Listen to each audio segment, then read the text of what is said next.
9 ذی الحجہ کے روزے کی فضیلت۔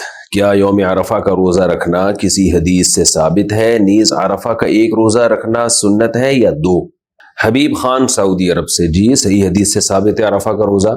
آپ صلی اللہ علیہ وسلم نے فرمایا مجھے امید ہے کہ جو یوم عرفہ کا روزہ رکھے گا تو یہ ایک دن کا روزہ 1 سال پچھلے اور 1 سال اگلے گناہوں کا کفارہ بن جائے گا۔ تو علماء کہتے ہیں اس سے صغیرہ گناہ مراد ہوتے ہیں، کبیرہ مراد نہیں ہوتے۔ تو یہ بہت بڑی فضیلت ہے، اس لیے عرفہ کے روزے کا اہتمام کرنا چاہیے۔ عید کتنے دن ہوتی ہے؟ 1 دن یا 3 دن؟ عید الفطر اور عید الاضحیٰ ایک دن ہوتی ہے یا 3 دن؟ زوجہ منصور کڑک سے۔ کرک ہے یا پتہ نہیں کڑک ہے، کرک ہے میرا خیال ہے، KPK میں کرک۔ عید الفطر 1 دن کی ہوتی ہے اور عید الاضحیٰ میں جو قربانی کے دن ہے وہ 3 دن ہے، اس لحاظ سے ان 3 دنوں کو عید کا دن کہا جاتا ہے۔ تو ویسے تو اسپیسیفک 10 ذی الحجہ ہی عید کا دن ہے، لیکن قربانی کے دنوں کو ملا کے 3 دن عید کے کہے جاتے ہیں، کیونکہ 10، 11، 12 ان تینوں دن قربانی ہوتی ہے اور عید الفطر 1 دن کی ہوتی ہے۔ چوتھے دن قربانی کرنے کا حکم۔ کیا چوتھے دن قربانی کرنا صحیح ہے؟ کیا نبی کریم صلی اللہ علیہ وسلم نے چوتھے دن قربانی کی ہے؟ بنت عزیز احمد انڈیا سے۔ کسی صحیح حدیث سے ثابت نہیں ہے کہ آپ صلی اللہ علیہ وسلم نے چوتھے دن قربانی کی ہے یا چوتھے دن قربانی کا حکم دیا، کوئی صحیح حدیث اس بارے میں موجود نہیں ہے۔ اور اس کے برخلاف صحابہ کرام کے کثیر تعداد میں صحیح سند سے فتاوی موجود ہے، جن میں ہے کہ قربانی کے دن صرف 3 ہیں، 10، 11، 12۔ تو یہ تواتر سے صحابہ کرام سے یہ بات ثابت ہے، اس لیے چوتھے دن اگر کوئی قربانی کرے گا تو اس کی قربانی نہیں ہوگی۔ عید والے دن قربانی تک روزہ رکھنا کیسا ہے؟ کیا عید والے دن قربانی تک روزہ رکھنا سنت عمل ہے؟ اگر ہاں تو کیا برش وغیرہ کر سکتے ہیں یا پانی پی سکتے ہیں؟ بنت عزیز احمد انڈیا سے۔ عید کے دن تو روزہ رکھنا حرام ہے۔ ہاں یہ ضرور ہے کہ رسول اللہ صلی اللہ علیہ وسلم عید الفطر میں نماز سے پہلے کچھ کھایا کرتے تھے، کھجور وغیرہ تناول فرمایا کرتے تھے، اور عید الاضحیٰ میں آپ صلی اللہ علیہ وسلم بقرعید کا جو جانور کا جو گوشت ہے، قربانی کا گوشت، اس سے آپ کھانے کی ابتدا کرتے تھے۔ تو بہتر یہ ہے کہ بقرعید والے دن آپ کچھ نہ کھائیں اور پہلا لقمہ جو آپ کے پیٹ میں اترے وہ قربانی کے جانور کا گوشت ہونا چاہیے، یہ افضل عمل ہے، لیکن کوئی لازمی نہیں ہے۔ اور خاص طور پر آج کل لوگ خود تو قربانی کرتے نہیں ہیں، قصائیوں کو بلاتے ہیں، اس میں کئی گھنٹے گزرے جاتے ہیں، صبح سے لے کے وہ دوپہر تک بھوکے رہنا مشکل ہوتا ہے، تو کوئی کھا بھی لے پہلے تو کوئی حرج نہیں ہے۔ البتہ افضل یہی ہے کہ پہلا نوالا قربانی کے گوشت کا اترنا چاہیے، بہتر ہے۔ تیسرے دن قربانی ہو تو بال اور ناخن کب کاٹیں گے؟ اگر مجھے تینوں دن قربانی کرنی ہو تو میں اپنے بال اور ناخن پہلے دن قربانی کے بعد کاٹ سکتا ہوں یا پھر ساری قربانی کرنے کے بعد تیسرے دن کاٹنا بہتر ہے؟ فقیہ الزماں دہلی سے، نام تو بڑا خاندانی رکھا ہوا ہے، فقیہ الزماں۔ جناب فقیہ الزماں صاحب، اگر آپ نے تینوں دن دیکھیں، نبی صلی اللہ علیہ وسلم نے فرمایا جس نے قربانی کرنی ہو تو ذی الحجہ کا چاند نظر آنے کے بعد اسے چاہیے کہ وہ اپنے بال اور ناخن نہ کاٹے۔ یہ بہتر عمل ہے، سنت عمل ہے، لازم نہیں ہے، پہلی بات تو یہ۔ اور سنت بھی اس کے لیے جس کے بال اور ناخن بہت زیادہ بڑھ نہ چکے ہوں، اس کے لیے بہت زیادہ ناخن اور بال بڑھ چکے ہیں پھر تو کاٹنا واجب ہے۔ تو اگر آپ نے چاند رات سے پہلے بال ناخن کاٹ لیے، بہت زیادہ نہیں بڑھے ہوئے، تو افضل یہی ہے کہ قربانی کر کے کاٹیں۔ تو جب آپ پہلی قربانی کر لیں گے تو اس کے بعد، کیونکہ حدیث کے جو الفاظ ہیں وہ یہی ہے کہ جو قربانی کرے تو پھر اس کے بعد، تو جب آپ پہلی قربانی کر لیں گے تو پھر یہ سنت پوری ہو جائے گی، تیسرے دن تک انتظار ضروری نہیں ہے اس کے لیے۔ نماز عید سے پہلے قربانی کا حکم۔ کیا عید کی نماز سے پہلے قربانی جائز ہے؟ اگر کسی کو علم نہ ہو اور اس نے قربانی کر دی تو اس کے بارے میں کیا حکم ہے؟ ہدایت اللہ کشمیر سے۔ نبی صلی اللہ علیہ وسلم کے دور میں صحابی رسول نے عید کی نماز سے پہلے قربانی کر دی تھی، تو آپ نے فرمایا کہ صرف تمہارے لیے یہ کافی ہے، آئندہ کوئی بھی عید کی نماز سے پہلے اگر قربانی کرے گا تو اس کی قربانی ادا نہیں ہوگی۔ تو ان صحابی کی یہ خصوصیت تھی، تو نماز سے پہلے اگر کسی نے قربانی کر دی ہے تو قربانی ادا نہیں ہوتی۔ یہ حکم شہر کا ہے۔ گاؤں دیہات جہاں عید کی نمازیں ہوتی نہیں ہیں وہاں صبح صادق کے بعد بھی قربانی کی جا سکتی ہے۔ البتہ شہر میں کسی بھی جگہ عید کی نماز ہو گئی ہو اور آپ نے قربانی کر دی تو قربانی ہو جائے گی۔ یعنی آپ کے محلے میں عید کی نماز دیر سے ہو رہی ہے تو آپ نے قربانی پہلے کر دی، لیکن کسی اور محلے میں پہلے نماز ہو چکی ہے تو بھی قربانی ادا ہو جائے گی۔ تو اس لیے عید کی نماز تو شہروں میں بعض جگہوں پہ بہت جلدی ہو جاتی ہے، تو آپ تحقیق کر لیں، اگر کسی نے عید کی نماز کہ پورے شہر میں کہیں نماز ہو چکی تھی اس کے بعد قربانی کی ہے تو بھی قربانی ادا ہو گئی ہے اس کی۔ اچھا، اس میں علم ہو یا نہ ہو اس سے کوئی فرق نہیں پڑتا، جہالت کوئی شرعی عذر نہیں ہے۔ اگر کسی کو مسئلے کا علم نہیں تھا اور اس نے نماز سے پہلے قربانی کر دی تو بھی قربانی نہیں ہوگی۔ دوسری جگہ جلدی نماز پڑھ کر نماز سے پہلے قربانی کرنا۔ ہمارے گاؤں میں عید کی نماز 9 بجے کے بعد ہوتی ہے اور قریب شہر میں 7 بجے ہو جاتی ہے۔ ہماری فیملی کی مشترکہ قربانی ہے بڑے جانور میں۔ کیا میں شہر میں عید کی نماز ادا کر کے باقی حصے داروں سے اجازت لے کر گاؤں کی عید کی نماز ادا ہونے سے پہلے آ کر قربانی کر سکتا ہوں؟ سعید احمد چیچا وطنی سے۔ نہیں کر سکتے۔ پہلی بات تو یہ کہ گاؤں میں عید کی نماز ہوتی نہیں ہے شرعن، جو چھوٹے چھوٹے گاؤں ہوتے ہیں نا، کیونکہ نبی صلی اللہ علیہ وسلم کے دور میں جمعہ اور عید کی نماز شہر میں ہوا کرتی تھی۔ کوئی ہمیں صحیح حدیث ایسی نہیں ملتی کہ کسی دیہات میں نبی کے دور میں عید کی نماز ادا ہوئی ہو، بلکہ یہ ہمیں ملتا ہے کہ جمعے کی نماز اور عید وغیرہ پڑھنے کے لیے گاؤں میں لوگ شہر میں آیا کرتے تھے۔ مدینہ منورہ میں آپ صلی اللہ علیہ وسلم کی اقتدا میں نماز پڑھا کرتے تھے اور باریاں لگتی تھی کہ عوالی مدینہ سے، جو مدینہ کے اطراف سے لوگ آیا کرتے تھے۔ لیکن اگر یہ بڑا گاؤں ہے، بہت بڑا قصبہ ہے جہاں نماز جائز ہے، عید کی نماز ہوتی ہو، وہاں پہ بڑے قصبے میں کا حکم بھی شہری کا ہوتا ہے، تو پھر اگر شہر میں عید کی نماز ہو گئی ہے اور اس بڑے قصبے والے گاؤں میں عید کی نماز نہیں ہوئی ہے، یہاں قربانی جائز نہیں ہوگی، بلکہ اس گاؤں میں کہیں نہ کہیں عید کی نماز پہلے ہو گئی ہو، اس کے بعد قربانی ادا ہوگی۔ تو اس لیے آپ شہر میں نماز جلدی ہو گئی اور آپ جلدی جلدی نماز پڑھ کے گاؤں میں آ کے یہاں ہونے سے، عید کی نماز ہونے سے پہلے ہی اگر آپ قربانی کر دیں گے تو قربانی آپ کی یہ جو آپ کے حصے دار ہیں ان کی قربانی نہیں ہوگی، اور ظاہر ہے ایک گائے میں ایک آدمی کی بھی قربانی نہ ہو تو پھر کسی کی بھی قربانی نہیں ہوتی۔ لیکن میں نے پہلے بتا دیا کہ یہ وہ گاؤں ہو جو بڑا قصبہ ہو، جس میں جمعے کی نماز اور عید کی نماز جائز ہو۔ اگر یہ چھوٹی سی کوئی شہر سے بہت دور کوئی چھوٹی سی آبادی ہے اور گاؤں ہے، یعنی اس میں کوئی شہر کے لوازمات ہیں ہی نہیں اس میں، تو پھر یہاں قربانی جائز ہے، کیونکہ گاؤں میں عید کی نماز ہوتی نہیں ہے۔ تو گاؤں اور دیہات کے رہنے والے لوگوں کے لیے صبح صادق کے بعد بھی بقرہ عید والے دن قربانی جائز ہوتی ہے، یعنی فجر کا ٹائم داخل ہو جائے تو وہ قربانی کر سکتے ہیں۔ قربانی میں ہاتھ بٹانے والوں کو بدلے میں گوشت دینا۔ قربانی کا جانور ذبح ہونے کے بعد بہت سے دوسرے لوگ گوشت کی تقسیم وغیرہ میں ساتھ دیتے ہیں، اور ساتھ دینے کی وجہ سے اس میں سے کچھ گوشت انہیں دیا جاتا ہے، کیا یہ دینا جائز ہوگا؟ عرش اعظم بہار سے۔ دیکھیے، قربانی کا گوشت بطور اجرت کے دینا جائز نہیں ہے، یہ پہلے مسئلہ سمجھے۔ مثال کے طور پر آپ نے قصائی کو کہا جانور ذبح کرو، کھال اتارو، گوشت تقسیم کرو، یا کچھ لڑکوں کو آپ نے رکھا کہ بھئی گوشت ڈیوائیڈ کرنا ہے، اس ملازمت کے طور پہ رکھا، اور کمیشن میں آپ نے یہ طے کیا، اجرت میں آپ نے یہ طے کیا کہ ہم تمہیں اس گوشت میں سے کچھ حصہ دیں گے، تو یہ ناجائز ہے، یہ اجارہ بالکل غلط ہے۔ قربانی کا گوشت جس نے قربانی کی ہے اس کے لیے اس کو بیچنا یا اجرت کے طور پہ دینا جائز نہیں ہے، تو الگ سے اجرت اس کی طے کریں۔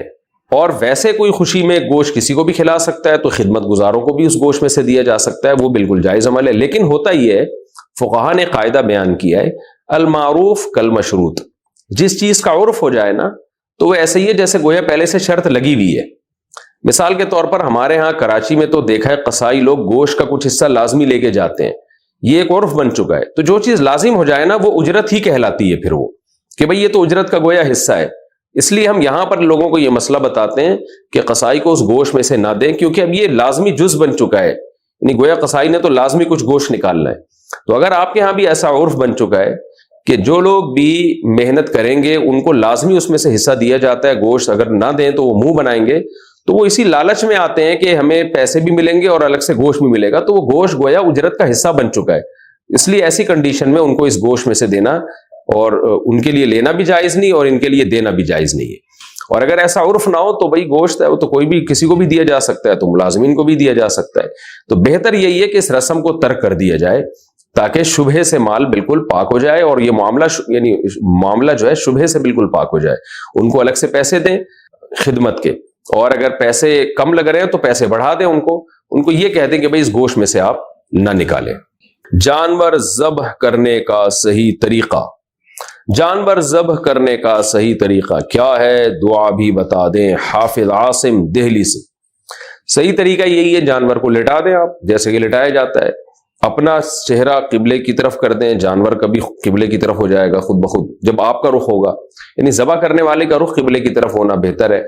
اور جانور کی جو 4 رگیں ہیں وہ جب کٹ جائیں تو بس اتنا اس پہ چھری روک دی جائے، یعنی ایک سانس کی نالی ہے، ایک خوراک کی نالی ہے، اور 2 نالیاں خون کی نیچے کی طرف ہوتی ہیں، اس میں پریشر کے ساتھ خون نکلتا ہے۔ تو وہ جب کٹ گئی نالیاں تو بس اس کی یہ جو کاٹتے چلے جاتے ہیں نا اور پھر اندر چھرا بھی مارتے ہیں گردن حرام مغز تک، یہ مکروہ، ناپسندیدہ، ناجائز عمل ہے۔ جانور تو حرام نہیں ہوتا اس سے، لیکن یہ ناجائز عمل ہے کیونکہ یہ خلاف سنت ہے، اور اس کا ایک نقصان یہ ہوتا ہے کہ جانور کو تکلیف بھی اچانک بہت ہوتی ہے۔ دوسرا یہ ہوتا ہے کہ جانور جلدی ٹھنڈا ہو جاتا ہے، اس سے اس کا بلڈ صحیح طرح سے نکلتا نہیں ہے گوشت سے، یعنی گوشت جو ہے وہ صاف نہیں ہوتا صحیح طرح سے، جو ذبح کی ایک حکمت ہے۔ تو اس لیے قصائیوں کو ذرا کنٹرول کرنے کی ضرورت ہے، ان کو سمجھانے کی ضرورت ہے کہ بھئی بس 4 رگیں کاٹیں اور اس کے بعد پتلی گلی سے نکل جائیں۔ اور دعا پڑھنی چاہیے بسم اللہ اللہ اکبر، یہ تو ذبح کرتے وقت۔ ذبح سے پہلے دعا ہے انی وجہت وجہی للذی فطر السماوات والارض حنیفا وما انا من المشرکین۔ بقرہ عید کی رات کیا عبادت کی فضیلت ہے؟ کیا ذی الحجہ کی رات کی عبادت کی فضیلت ثابت ہے؟ تنویر خان۔ بہت سے علماء عیدین کی راتوں کی عبادت کے فضیلت کے قائل ہیں۔ امام غزالی رحمہ اللہ تعالیٰ نے اس پہ بہت ترغیب دی ہے اور بہت ساری احادیث لے کر آئے ہیں، لیکن جتنی بھی اس بارے میں احادیث ہیں وہ سند کے لحاظ سے بہت سے تو موضوع من گھڑت ہیں اور بہت سی انتہائی ضعیف ہیں۔ اس لیے علماء کی اس بارے میں 2 رائے ہیں۔ بعض کہتے ہیں کہ اتنی ضعیف روایتیں جب کثرت سے جمع ہو جائیں تو فضائل میں ان کو قبول کیا جاتا ہے، کہ بعض علماء کہتے ہیں کہ یہ چونکہ وہ شریعت کے مزاج کے خلاف ہے، جیسے رمضان میں رمضان کی راتیں دن کے تابع ہیں، تو دن میں روزہ ہے تو رات میں عبادت ہے، تو عید کی رات بھی عید کے دن کے تابع ہوگی نا۔ تو جب رمضان کے چاند نظر، یعنی عید کا چاند نظر آ گیا تو رمضان من کل الوجوہ ختم ہو گیا اپنے تمام لوازمات کے ساتھ، تو جو راتوں کی عبادت کی فضیلت تھی وہ بھی ختم ہو گئی۔ بہت سے یعنی جو علماء عید کی رات کی عبادت کی فضیلت کے قائل نہیں، ان کی دلیل میں دے رہا ہوں، کیونکہ میرا رجحان بھی اسی طرف ہے، اور اس بارے میں حضرت مفتی رشید احمد صاحب کا اصل فتاوی میں ایک تحقیق بھی ہے، وہ بھی پڑھ لی جائے۔ تو عید کی رات، عید کا دن جو ہے نا وہ عید کی رات، یعنی جو رات ہے وہ دن کے تابع ہوتی ہے، تو جیسے ہی رمضان گیا تو اپنے تمام لوازمات کے ساتھ گیا ہے۔ اب جب رمضان کے بعد جو رات آئے گی، جو عید کی رات ہوگی، وہ عام راتوں کی طرح ایک رات ہے، اس میں کوئی عبادت کرے تو ٹھیک ہے، نہیں کرے تو بھی ٹھیک ہے، کوئی الگ سے فضیلت نہیں ہے اس کی۔ تو اسی طرح بقرہ عید کی رات بھی ایسے ہی ہے کہ اس کی الگ سے کوئی فضیلت پر صحیح حدیث بہرحال موجود نہیں، اور اس کی فضیلت کا قائل ہونا یہ قیاس کے بھی بہرحال خلاف ہے۔ ویسے بھی آپ رات کو اگر عبادت کریں گے تو دن میں جو عید میں تو حکام تو دن کی یعنی ابتدائے دن سے شروع ہو جاتے ہیں شریعت کے حکام، تو رات کو اگر آپ زیادہ لمبی عبادت کرتے ہیں، اس کی فضیلت اگر ہو، تو پھر عید کو آپ سیلیبریٹ کیسے کریں گے؟ اسلام میں جو جتنے بھی تہوار ہیں وہ تو دن کی روشنی میں ہوتے ہیں، اعلیٰ صبح ہوتے ہیں وہ تو صبح صبح آپ قربانی بھی کرنی ہے، نماز بھی پڑھنی ہے، پھر اس قربانی کا گوشت کھانا بھی ہے، کھلانا بھی ہے، تو یہ رات کی عبادت اگر لمبی ہوگی تو یہ کیسے ہوگا یہ عمل؟ تو بہرحال بہت ساری چیزیں اس میں خلاف قیاس ہیں، اس لیے اصول شریعت کے خلاف ہیں گویا کہ، تو بہت سے علماء اس کی فضیلت کے قائل نہیں ہیں۔ بہرحال مسئلہ چونکہ اختلافی ہے، دونوں طرف علماء، اس لیے اس مسئلے میں شدت جائز نہیں ہے۔ میرا جو رجحان ہے اور بعض دیگر بڑے علماء کی وجہ سے ان کی تحقیق ہے اور اس سے مجھے وہ لگتی ہے صحیح، تو میرا بھی رجحان اسی طرف ہے، کیونکہ اس کی فضیلت پر کوئی بھی ایک صحیح حدیث موجود نہیں ہے۔ اچھا بھائی، ذی الحجہ میں ایام 20 کے روزوں کا حکم۔ ذی الحجہ کے مہینے میں ایام 20 کے روزے کب رکھیں گے؟ سنا ہے کہ 13 ذی الحجہ کا روزہ نہیں ہوتا۔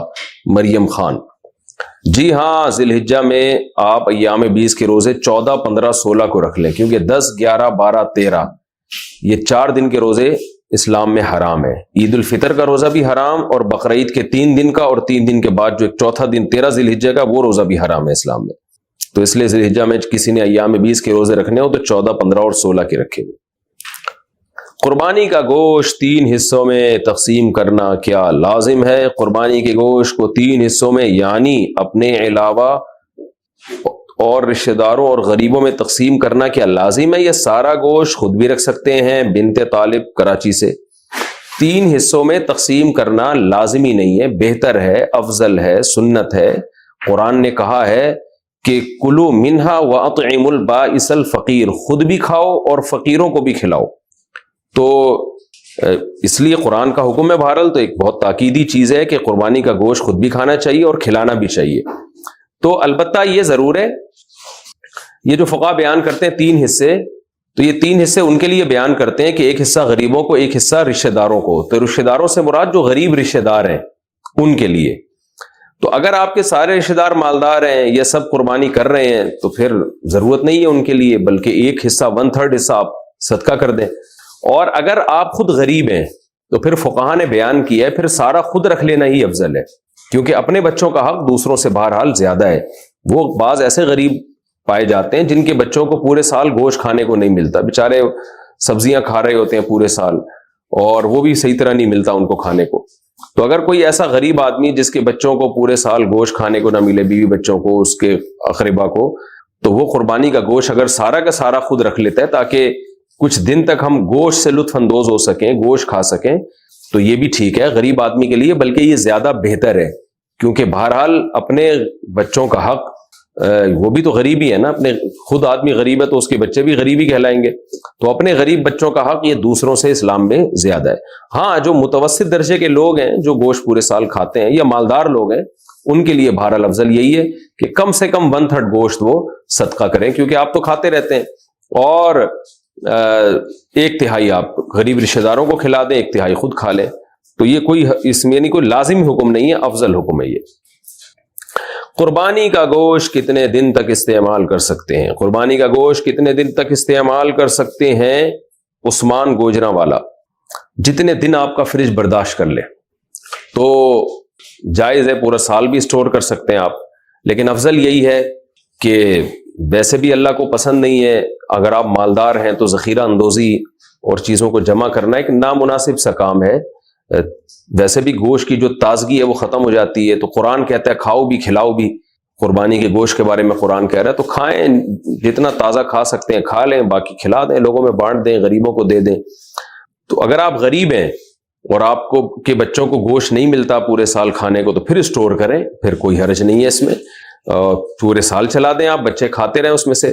لیکن اگر آپ غریب نہیں ہیں، متوسط ہیں یا مالدار ہیں، پھر بہتر یہی ہے کہ جتنا کھا سکتے ہیں کھائیں، اور جو بجائے 6 مہینے اسٹور کرنے کے جب گوشت کا ذائقہ بھی خراب ہو جائے گا تو بہتر یہی ہے کہ اس کو کھا کے تقسیم کر دیں اس کو. لیکن یہ کوئی لازمی حکم نہیں ہے، شریعت میں جائز ہے، آپ پورے سال بھی اسٹور کر سکتے ہیں. قربانی کا گوشت کیا غیر مسلم کو دے سکتے ہیں؟ قربانی کا گوشت غیر مسلم کو دینا کیسا ہے؟ یہاں اکثر غیر مسلم کے ساتھ کاروبار وغیرہ کے معاملات ہوتے ہیں اور وہ بے تکلفی سے گوشت کا سوال کر دیتے ہیں، اس بارے میں شرعی کیا حکم ہے؟ خالد خان یوپی سے.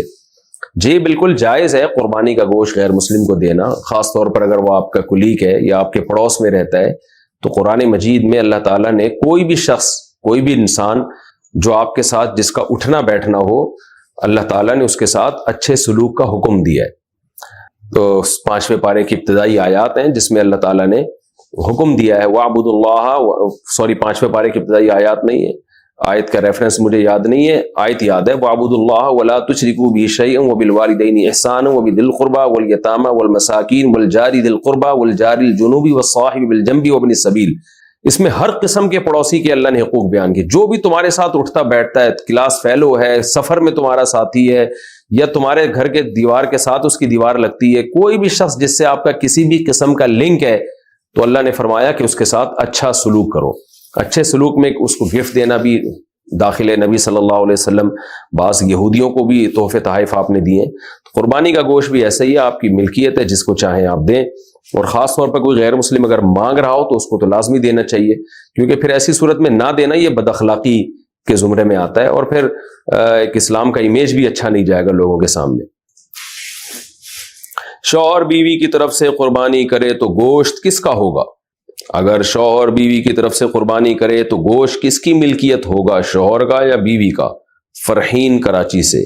بیوی اس کی مالک ہوگی، کیونکہ جب کسی کی طرف سے قربانی کی جاتی ہے تو اس میں اس کا وکیل بن کے کی جاتی ہے.